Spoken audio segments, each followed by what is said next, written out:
Bismillahirrahmanirrahim. Assalamualaikum warahmatullahi wabarakatuh. Waalaikumsalam warahmatullahi wabarakatuh. Alhamdulillahilladzi anzala sakinata fi qulubil mu'minin liyazdadu imanan ma'a imanihim. Asyhadu an la ilaha illallah al-malikul haqqul mubin wa asyhadu anna Muhammadan abduhu wa rasuluhu shadiqul wa'dil amin. Allahumma shalli wa sallim ala sayyidina Muhammad wa ala alihi wa ashabihi ajma'in, amma ba'du.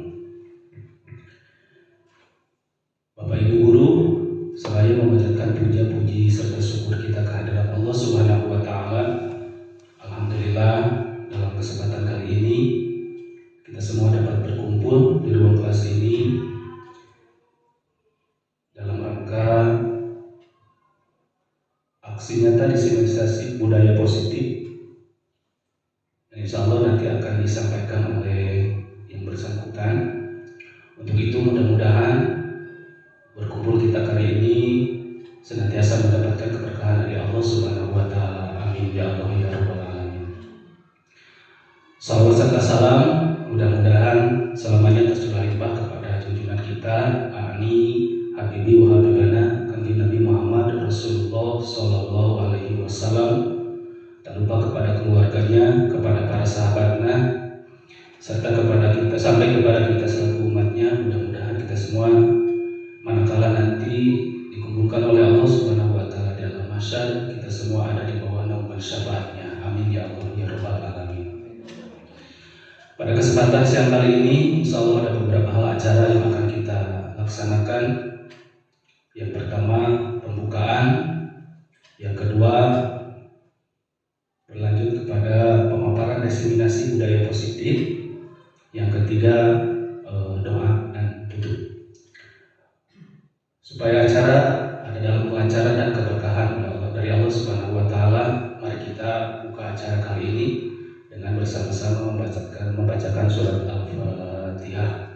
A'udzu billahi minasyaitonir rajim. Bismillahirrahmanirrahim. Alhamdulillahirabbil alamin arrahmanir rahim maliki yaumiddin. Iyyaka na'budu wa iyyaka nasta'in. Ihdinas siratal mustaqim. Siratal ladzina an'amta 'alaihim ghairil maghdubi 'alaihim waladdallin. Amin. Mudah-mudahan dengan dibukanya acara kita dengan pembacaan sebagian dari ayat suci Al-Qur'an, Allah Subhanahu wa taala memberikan kelancaran juga keberkahan untuk acara kita hari ini. Amin ya Allah ya rabbal alamin.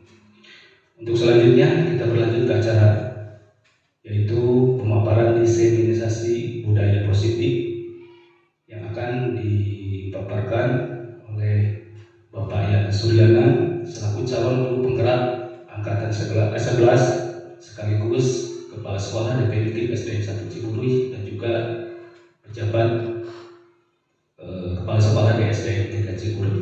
Untuk itu dengan segala kehormatan, waktu dan kesempatan kami persilakan.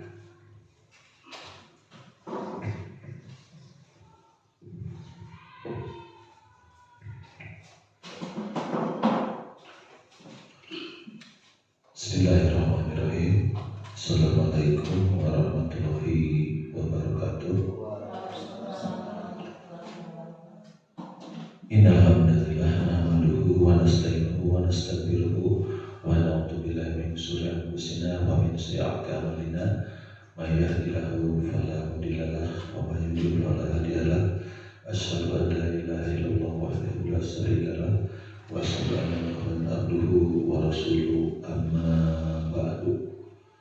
Bapak dan Ibu guru sekalian yang saya hormati dan saya banggakan, alhamdulillah pada kesempatan siang hari ini kita semua bisa berkumpul, terutama dalam diseminasi budaya positif ya, yang akan disampaikan oleh saya sendiri ya.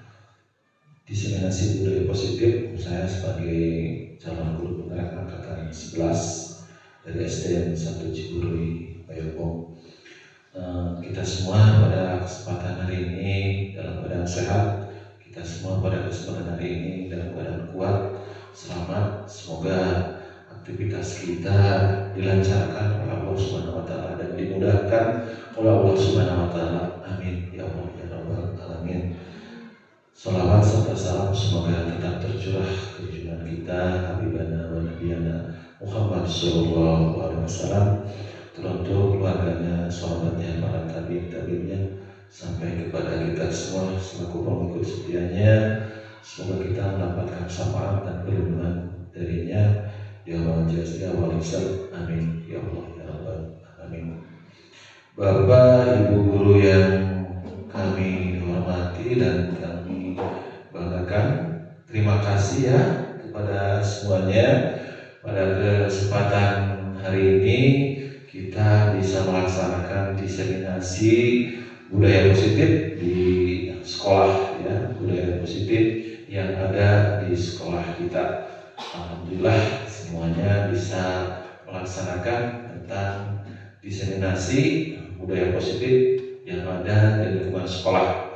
Untuk itu, untuk memulai kegiatan ini dikarenakan Bapak dan Ibu guru semua dari pagi tadi sampai siang hari ini aktivitas mengajar di kelasnya masing-masing, sehingga pada kesempatan siang hari ini saya ganggu, mohon maaf yang sebesar-besarnya untuk semua.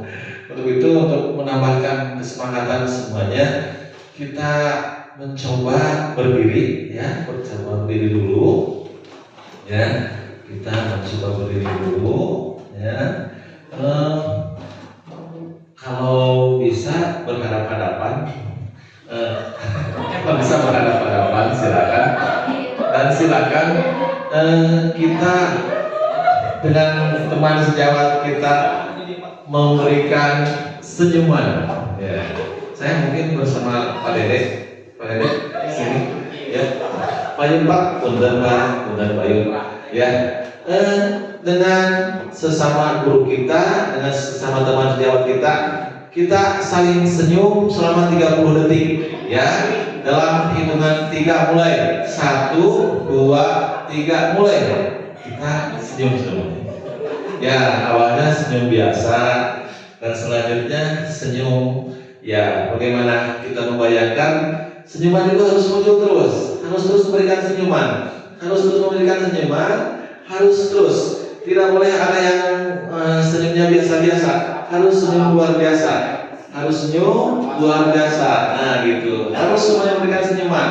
Besok kita nge-request apa aja yang ada di sana ya, silakan minuman apa. Udah ya, 30 detik kita melakukan senyuman dengan sesama teman kita. Ya, terima kasih.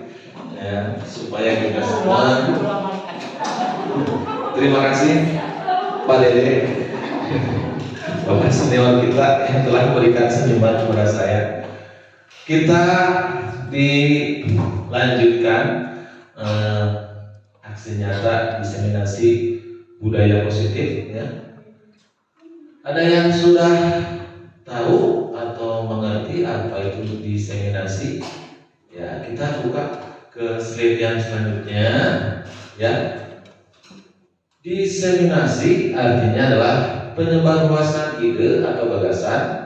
Kata ini biasanya menjelaskan proses menyebarluaskan informasi yang berupa suatu inovasi dengan tujuan pengembangan kualitas seorang individu atau pengembangan kualitas suatu kelompok. Contohnya seperti diseminasi pada saat sekarang ya, yang dilakukan guru-guru di sekolah.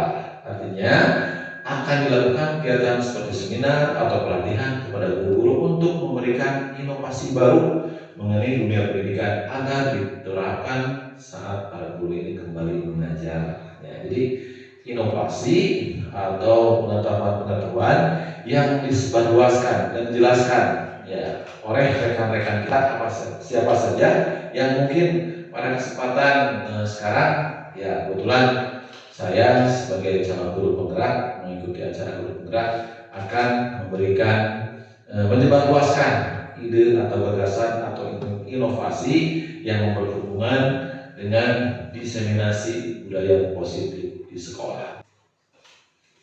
Selanjutnya, budaya positif, ya. Budaya positif. Apa itu budaya positif? Budaya positif merupakan perwujudan dari nilai-nilai dan keyakinan universal yang diterapkan di sekolah. Budaya positif dapat mendorong murid untuk mampu berpikir, bertindak, dan mencipta sebagai proses memerdekakan dirinya sebagai murid, mampu mandiri dan tanggung jawab. Konsep inti budaya positif terdiri dari beberapa bagian. 1. Perubahan paradigma belajar. 2. Disiplin positif. 3. Kebutuhan dasar manusia. 4. Motivasi perilaku manusia. 5. Posisi kontrol guru. 6. Keyakinan kelas. 7. Segitiga restitusi. Ya, ini yang akan kita lalui bersama-sama di dalam budaya positif. Ya, lanjut ke slide yang selanjutnya, yaitu budaya positif, khususnya budaya positif yang ada di sekolah. Budaya positif di sekolah yaitu nilai dan kebiasaan di sekolah yang berpihak pada murid agar mereka dapat berkembang menjadi pribadi yang kritis, penuh hormat, dan bertanggung jawab sesuai dengan profil belajar Pancasila. Ya, kapal itu mudah kena profil belajar Pancasila. Ya, tadi udah konsep utamanya, diulangi lagi ya. Konsep utama budaya positif: 1. Perubahan paradigma belajar. 2. Disiplin positif. 3. Motivasi perilaku manusia. 4. Keyakinan kelas. 5. Kebutuhan dasar manusia. 6. 5. Posisi kontrol. Dan 7. Segitiga restitusi. Ya, di sini ada yang nomor 1 akan kita pelajari bersama-sama, pembelajaran dengan paradigma baru. Pembelajaran dengan paradigma baru merupakan pembelajaran yang dirancang berdasarkan prinsip pembelajaran berdiferensiasi sehingga para peserta didik belajar sesuai dengan kebutuhannya berdasarkan tahap perkembangan sesuai teori psikologi modern untuk mewujudkan profil belajar Pancasila. Kalau kita ingat-ingat profil belajar Pancasila, itu berhubungan dengan kurikulum merdeka. Ya, kata kuncinya di sini ada profil pelajar Pancasila, ada paradigma baru, dan berdiferensiasi. Kalau kita paradigma baru berarti sesuai dengan kebutuhan situasi dan kondisi sekarang. Paradigma baru sesuai dengan situasi dan kondisi sekarang. Kalau berdiferensiasi itu semua anak terlayani, semua kebutuhan anak terlayani. Dari 30 orang siswa, 1 sampai 30-nya harus terlayani. Dari 30 itu mempunyai karakteristik yang berbeda-beda. Nah, di sini berdiferensiasi itu karakteristik yang berbeda-beda. Kalaulah anak-anak tersebut ya di dalam memahami materi yang sedang-sedang saja, yang mudah-mudah atau yang sulit, ya kadang-kadang kita ada caranya. Cara ke-1 di dalam pembelajaran yang mudah untuk anak itu ya. Yang kedua yang sedang, yang ketiga yang sulit. Nah, ini karakter daripada berdiferensiasi. Jadi kita melayani semua anak-anak sesuai dengan kebutuhannya. Ada anak yang pintar, jenius, pasti materinya agak sulit. Soal-soal juga agak sulit, ya. Terus anak yang sedang, kalau anak yang sedang mungkin di bawah yang sulit tadi, dan yang mudah, ya pembelajarannya dan soal-soalnya juga yang mudah. Ya, ada tahap-tahapannya sesuai dengan kebutuhan siswa. Itu namanya berdiferensiasi. Di sini kata kuncinya profil pelajar Pancasila. Profil pelajar Pancasila. Ada yang sudah paham? Paham? Ada yang dinyanyikan? Ya. Bu Wiwi, coba ya profil pelajar Pancasila. Bu Wiwi dulu. Ya. Mulai. 1, 2, 3. Belajar Pancasila, beriman dan bertakwa pada Tuhan Yang Esa dan beramal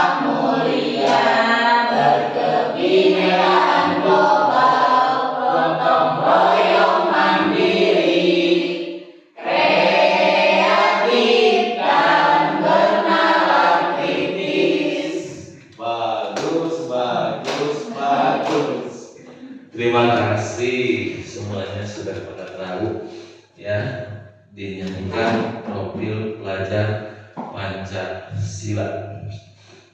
Selanjutnya, perubahan paradigma belajar. Dalam membangun budaya positif, sekolah dapat menyediakan lingkungan yang positif, aman, dan nyaman agar siswa mampu berpikir, bertindak, dan mencipta dengan merdeka, mandiri, dan bertanggung jawab. Disiplin sangat berkaitan dengan kontrol guru terhadap siswa. Ya, pasti kalau kita lingkungan di sekolah, kita sebagai orang dewasa, kita sebagai guru, ya harus mempunyai kontrol terhadap siswa.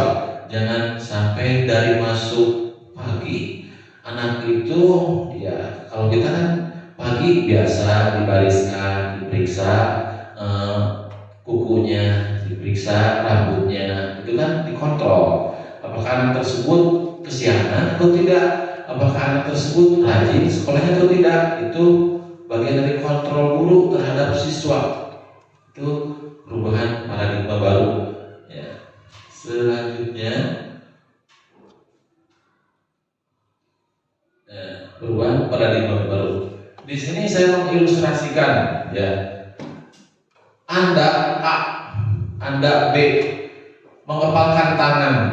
Di dalam tangan tersebut ada sebuah berlian. Di dalam tangan tersebut ada sebuah benda yang sangat berharga. Si B ingin membuka telapak tangan Anda yang berisi berlian tersebut. Tentu Anda tidak akan rela untuk memberikan berlian tersebut kepada orang tersebut, sehingga kita mempertahankannya dengan kuat bahwa barang yang ada di tangan kita, kita selaku si A tidak ingin dibukakan, dikepalkan tangan kita, ditahan tangan kita, tidak ingin dibuka kepalanya yang ada di tangan kita untuk diberikan kepada orang lain si B untuk membuka tangan kita. Di tangan kita ada sebuah berlian, sedangkan si B tetap berusaha, tetap ingin meraih yang ada di tangan kita, ingin membuka, ingin merayu, ingin menggoda, malah dengan cara menggigiti, dengan cara apa saja, ingin merebut berlian tersebut.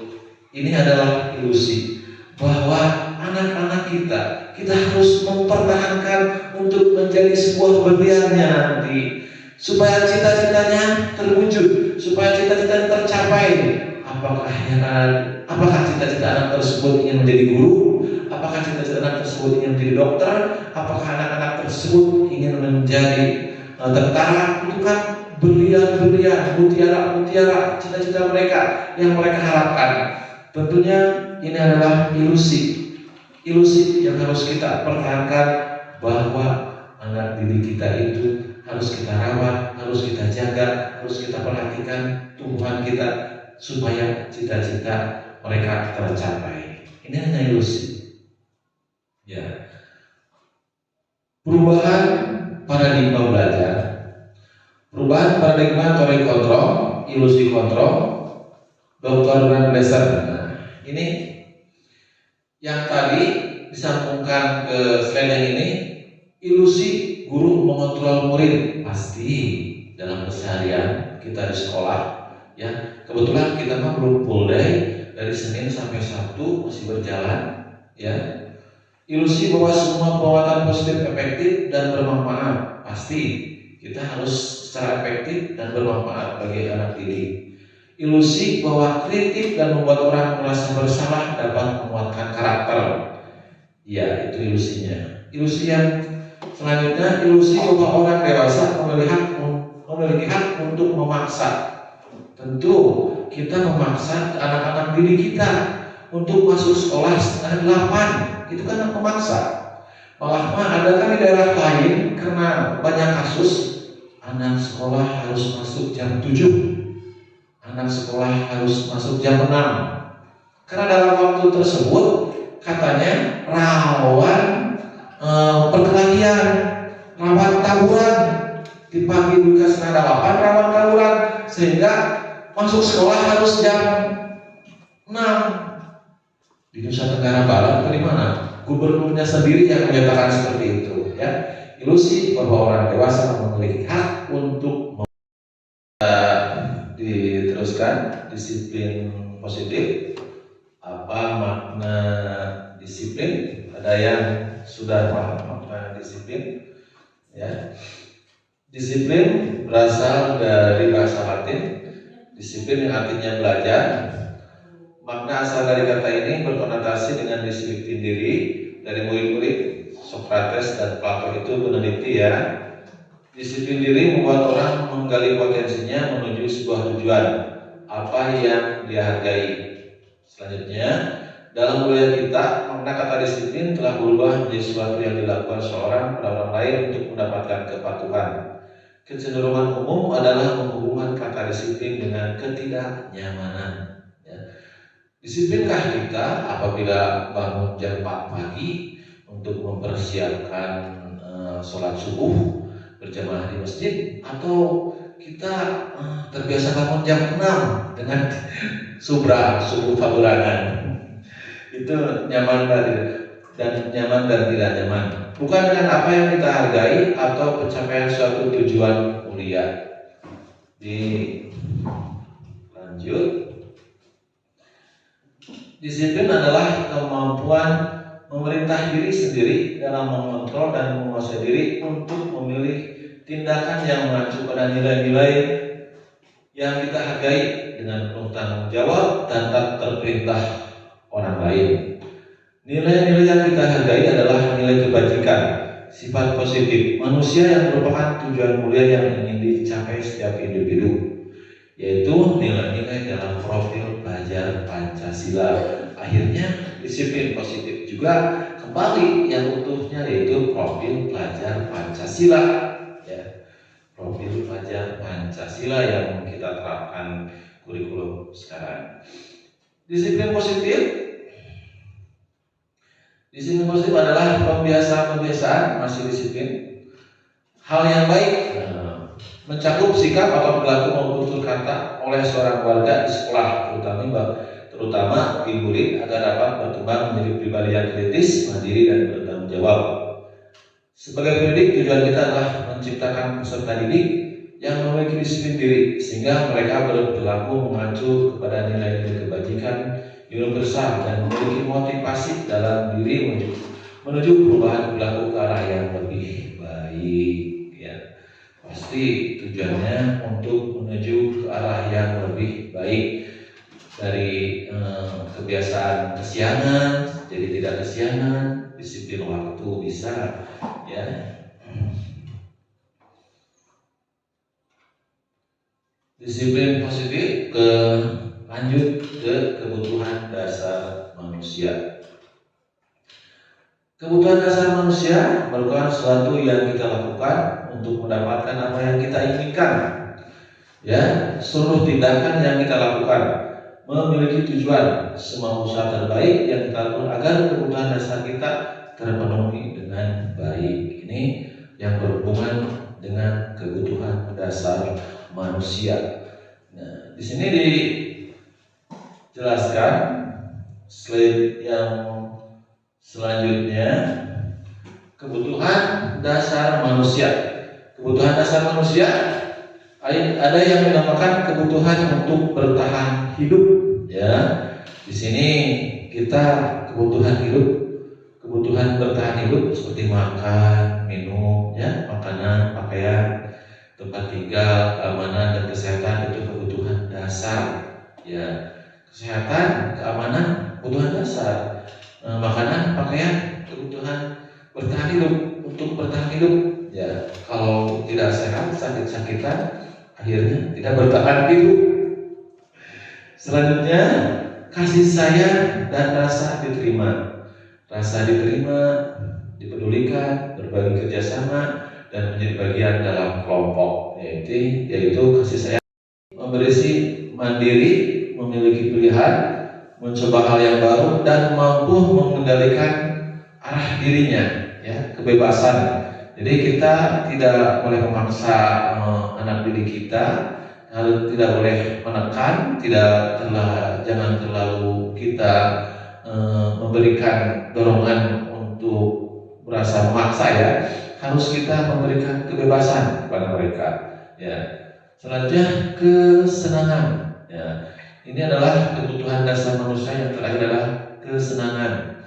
bermain, humor, antusias dan tertawa. Ya, jadi saya mengajak kepada rekan-rekan semua guru, Bapak Ibu guru yang saya hormati untuk tertawa supaya senang ya. Di sini senang, di sana senang, di dalam rumah tangga senang, di sekolah senang, di perjalanan senang, sehingga kita itu adalah kebutuhan dasar manusia. Lanjut, yang keempat, teori motivasi perilaku manusia. Teori motivasi perilaku manusia ya. Semua perilaku memiliki tujuan ya. Untuk menghindari ketidaknyamanan hukuman. Apa yang akan terjadi apabila saya tidak melakukannya ya. Saya tidak melakukannya,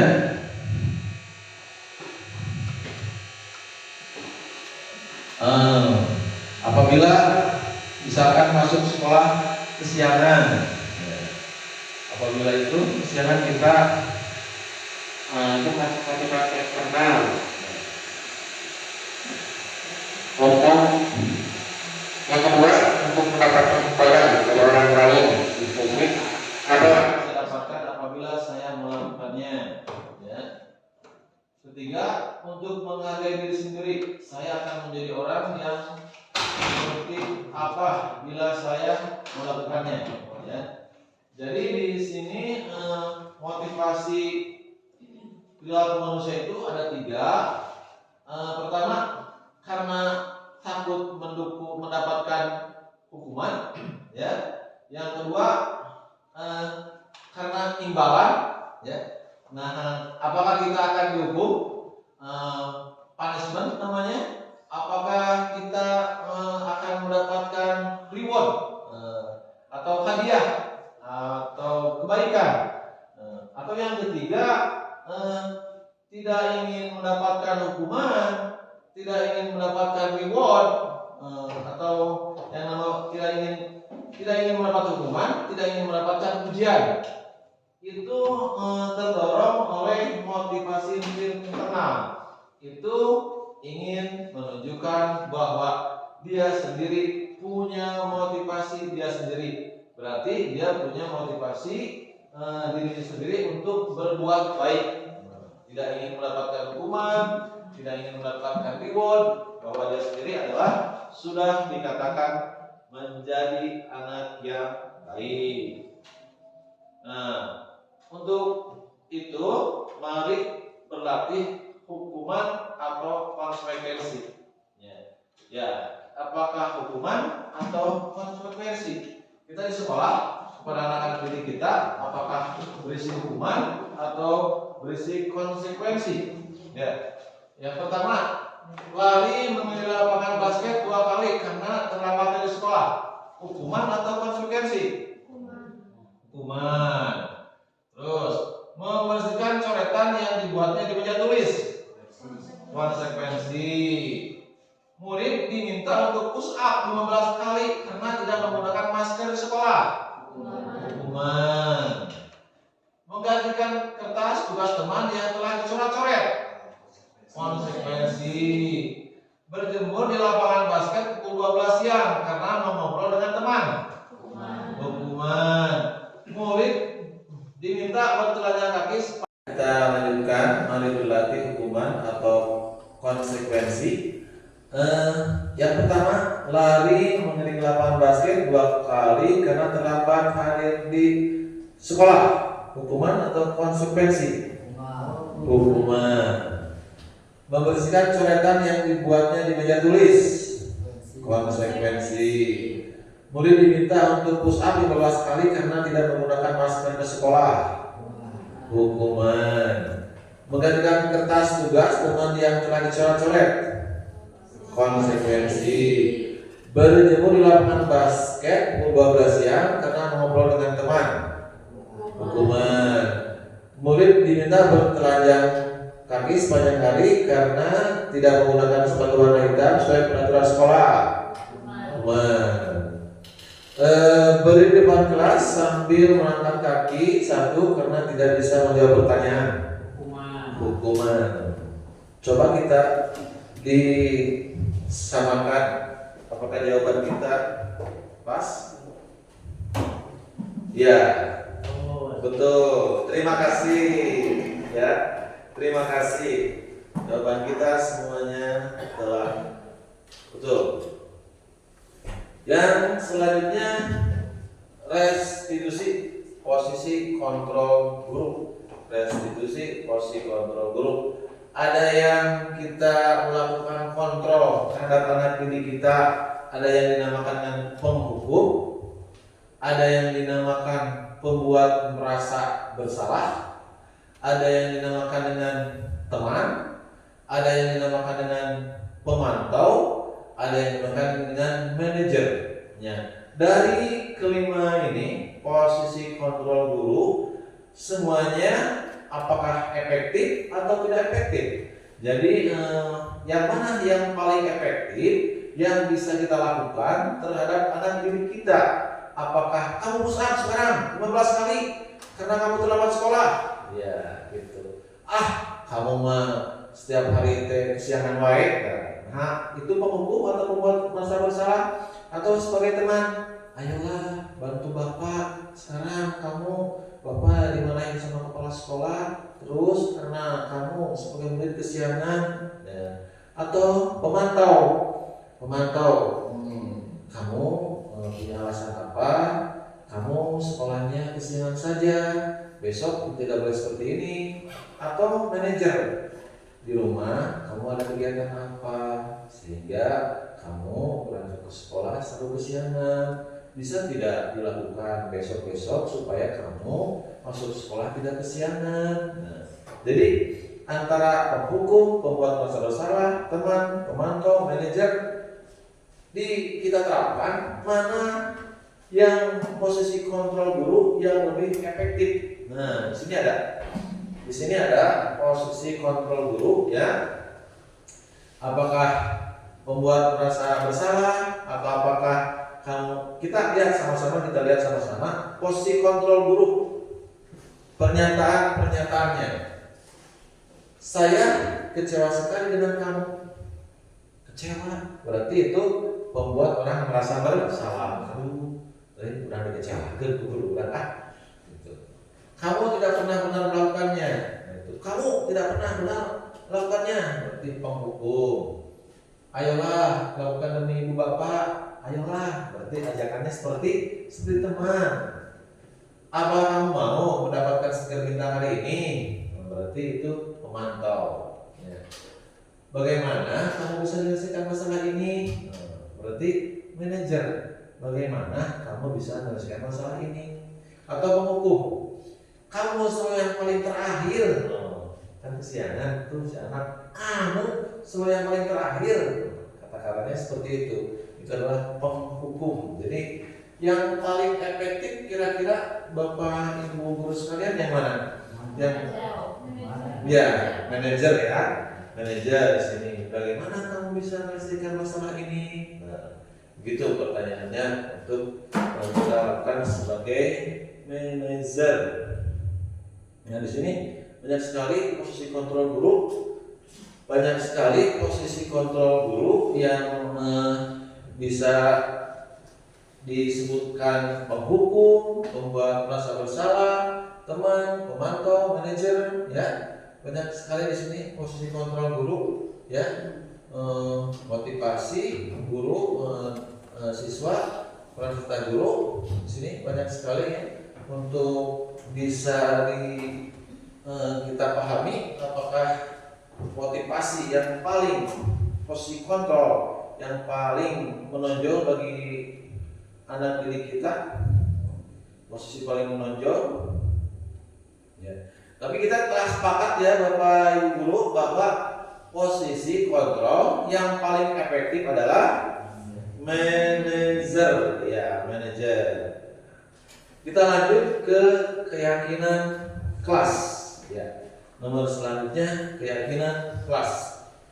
Keyakinan kelas adalah nilai-nilai kebajikan atau prinsip-prinsip universal yang disepakati bersama secara universal, lepas dari perbedaan agama, suku, negara, dan bahasa. Menurut dosen, suatu keyakinan akan lebih memotivasi seorang dari diri dari dalam intrinsik. Seseorang akan lebih bersemangat untuk menjalankan keyakinannya daripada hanya sekedar mengikuti peraturannya. Ya.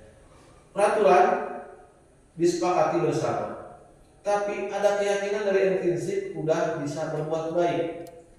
Peraturan keyakinan kelas dibuat bersama anak-anak dalam kelas bahwa sekolah masuk 7:30, sekolah tidak boleh kesiangan, sekolah harus masuk jam 7:30. Terus di keyakinan kelas bahwa anak-anak tersebut harus selalu mengerjakan tugas, bahwa anak-anak tersebut harus mengerjakan PR. Ya.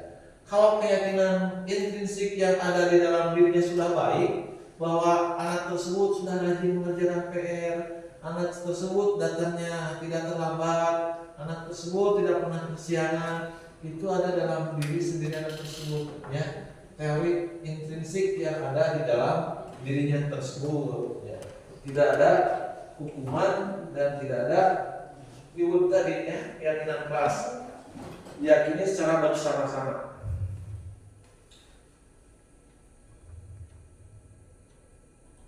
Nah, keyakinan kelas, di sini ada keyakinan kelas. Keyakinan kelas berasal dari peraturan kelas, ya, lingkungan positif dan budaya positif. Lingkungan positif dan budaya positif, keyakinan kelas dan peraturan kelas. Peraturan kelas dibuat disepakati bersama dengan bapak ibu guru, dengan murid-murid, ya, dengan anak didik. Peraturan kelas, misalkan selalu mengerjakan PR, misalkan selalu saling menghormati, selalu datang tepat waktu, ya, dibuatnya yang simpel-simpel saja, ya, selalu mengerjakan tugas, tidak kesiangan, ya, bisa seperti itu, ya. Di kelas saling menghormati, di kelas saling menghargai, ya, berisi keyakinan kelas yang telah disepakati bersama. Ya. Di kelas waktu guru menerangkan tidak mengobrol, nah, seperti itu. Kalau anak-anaknya kelas 5 atau kelas 6, ya, tidak mungkin kan yang mengobrol telinganya dijewer sama badan ibu guru, tidak mungkin. Ya, itu keyakinan kelas yang berasal dari peraturan-peraturan kelas yang ada di lingkungan sekolah kita. Selanjutnya, keyakinan kelas bersifat lebih abstrak. Keyakinan kelas bersifat lebih abstrak daripada peraturan yang lebih rinci dan konkret. Keyakinan kelas berupa pernyataan universal. Pernyataan keyakinan kelas dibuat dalam bentuk positif. Keyakinan kelas sebenarnya tidak terlalu banyak sehingga mudah diingat dan dipahami. Keyakinan kelas sebaiknya sesuatu yang dapat diterapkan di lingkungan tersebut. Semua warga kelas ikut berkontribusi dalam pembuatan keyakinan kelas lewat kegiatan curah pendapat. Bersedia menilai kembali keyakinan kelas dari waktu ke waktu. Ya, di sini ada slide keyakinan kelas yang selanjutnya. Nah, ini keyakinan dan peraturan, ya. Peraturan selalu mengembalikan buku ke tempatnya, itu tanggung jawab, ya. Dilarang mengganggu orang lain, itu keyakinan kelasnya. Menghormati orang lain dan diri sendiri. Murid di sekolah 15 menit sebelum pembelajaran dimulai, berarti menghormati orang lain, komitmen pada diri sendiri dan berkomitmen pada diri sendiri, ya. Terus dilarang melakukan kekerasan, ya, menghormati orang lain. Dilarang menggunakan narkoba. Nah, di sini ada. Nah, ini bergantian atau menunggu giliran, ya, itu menghormati orang lain. Ya, gunakan masker, itu berarti untuk kesehatan dan keselamatan. Jangan berada di kelas, ya, atau menjaga kondisi supaya tertib. Itu apa? Disiplinnya keamanan dan ketertiban kelas. Keamanan dan ketertiban kelas. Ya. Selanjutnya kita yang selanjutnya yaitu segitiga restitusi. Segitiga restitusi adalah proses menciptakan kondisi bagi murid untuk memperbaiki kesalahan mereka sehingga mereka bisa kembali pada kelompok mereka dengan karakter yang lebih kuat. Melalui restitusi berdapat membantu murid menjadi memiliki tujuan, disiplin, positif, serta memulihkan dirinya setelah berbuat salah. Selanjutnya, membantu murid untuk jujur pada diri sendiri dan mengevaluasi dampak dari kesalahan yang dilakukan. Selanjutnya, memberikan penawaran bukan paksaan, ya, segitiga restitusi. Memberikan penawaran bukan paksaan. Nah, ini segitiga restitusinya. Ini segitiga restitusinya. Sebelum ke segitiga restitusi, kita ice breaking dulu. Bapak Ibu yang terhormat, mohon berdiri.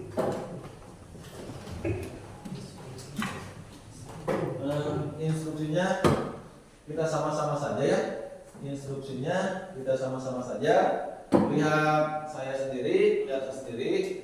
Buka, tutup, tepuk tangan. Buka, tutup, Ada apa? tutup, tangan. Revisi ya, Pak. Pinggang. Kali bukan. Buka, tutup, tepuk tangan. Buka, tutup, tangan di pinggang. Digulung-gulung, digiling-giling, mari tertawa. Gulung-gulung, digiling-giling, mari tertawa. Mari tertawa. Sekali lagi mau tertawa. Dua kali ya, dua kali ya. Dua kali. Buka, tutup, bertepuk tangan. Buka, tutup, tangan di pinggang. Digulung-gulung, digiling-giling, mari tertawa. Mari tertawa. Sekali lagi. Buka, tutup, bertepuk tangan. Buka, tutup, tangan di pinggang. Digulung-gulung, digiling-giling, mari tertawa. Mari tertawa. Sekali lagi. Terima kasih. Sama di kelas ya biasanya. Ya, sisa.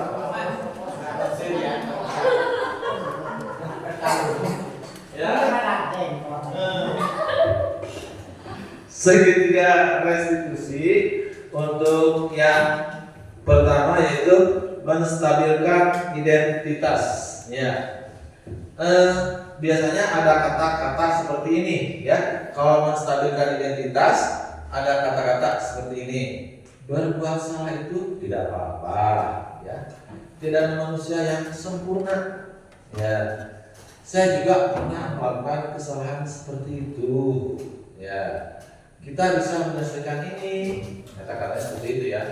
Bapak Ibu tidak tertarik mencari siapa yang salah, tapi Bapak Ibu ingin mencari solusi dari permasalahan ini.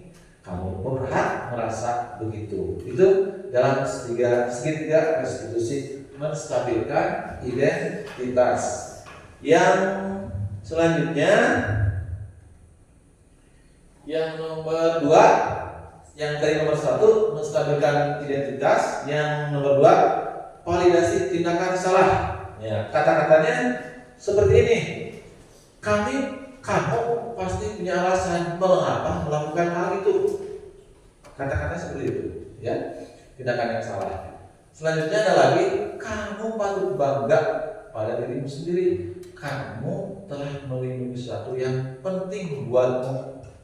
Divalidasi tindakan yang salah. Selanjutnya Tadi di yang pertama, yang kedua, sekarang yang ketiga. Ya. Menanyakan keyakinan. Ya, kata-katanya seperti ini. Apa yang kita percaya sebagai kelas atau keluarga? Apa nilai-nilai umum yang kita telah sepakati? Terus selanjutnya, apa bayangan kita tentang kelas yang ideal? Selanjutnya, kamu mau jadi orang yang seperti apa? Ya, ini ada di dalam menanyakan keyakinan. Nah, ini adalah segitiga restitusi. Dan ini merupakan materi yang paling terakhir, ya, segitiga restitusi. Untuk itu, kami ucapkan kepada Bapak Ibu rasa terima kasih yang sebesar-besarnya. Ya, terima kasih. Salam guru penggerak. Terima kasih. Salam guru penggerak. Terima kasih, alhamdulillah, atas perhatian dan kasih sayangnya yang telah memberikan kesempatan kepada saya untuk memberikan diseminasi pada kesempatan siang hari ini. Mungkin cukup sekian. Kembali ke Bapak MC untuk segalanya. Assalamualaikum warahmatullahi wabarakatuh.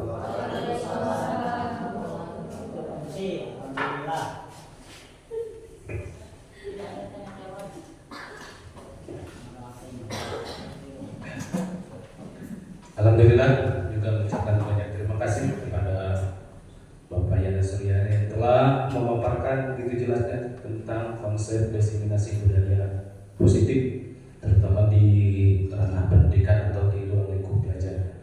Mudah-mudahan apa yang telah disampaikan oleh beliau menjadi bekal kita buat kita, menjadi bekal juga buat kita dalam bergelut di dunia pendidikan, terutama dalam pendidikan di kelas kita masing-masing. Amin ya Allah ya Rabbal Alamin. Bapak Ibu guru yang saya hormati, alhamdulillah acara diseminasi budaya positif telah selesai kita laksanakan. Mudah-mudahan sekali lagi kita berdoa kepada Allah Subhanahu wa taala. Kita berharap kepada Allah Subhanahu wa taala terkhusus buat Bapak Yana Suryana yang sedang menjalani proses calon guru penggerak, juga kita yang mendengarkan barusan, menyimak barusan, mendapatkan keberkahan dari Allah Subhanahu wa taala, juga diberi kelancaran dari Allah Subhanahu wa taala dalam hal apapun itu. Amin ya Allah ya Rabbal Alamin. Acara dari awal sampai akhir mari kita tutup dengan membacakan hamdalah secara bersama-sama. Alhamdulillahirabbil alamin. Atas nama pengatur waktu, mohon maaf bila ada perkata yang kurang berkenan. Saya tutup dengan billahi fisabilil haq. Wassalamualaikum warahmatullahi wabarakatuh.